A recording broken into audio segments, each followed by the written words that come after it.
Todd asked if the church-state separation was originally meant to keep government out of church. That's one way of looking at it. You have an answer, John? I do. What happened was at the end of the American Revolution, the American colonies were awfully disorganized and were awfully weak. The British were not really entirely willing to give up their colonies in the New World, and they still had their forces up in Canada. And I think they would have been quite willing to sweep down and take back the American colonies, which were awfully lucrative for them.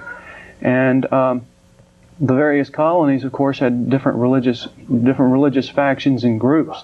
What brought the country together as a country was being able to put aside the differences that people had, so that if you lived in the colony of Maryland and you were Catholic, you would be able to work with somebody who is a Baptist someplace else, or some other faction of Christianity.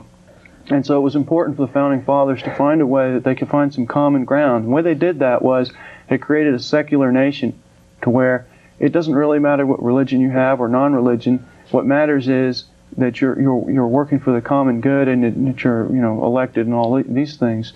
So no, the separation of state and church, I don't think is intended to keep the state out of church. It's intended to keep the church out of the government, so that all the people in the country could find some common ground to solve their problems together. And then on their own time, they could go ahead and go to church or not go to church, or whatever they wanted to do on their own, but that was their own business. And I think if you read the writings of the Founding Fathers, it's Thomas Jefferson and James Madison, it becomes very clear in there that their views were very open to a lot of diversity of opinion, but that religion was going to be kept out of the workings of the government.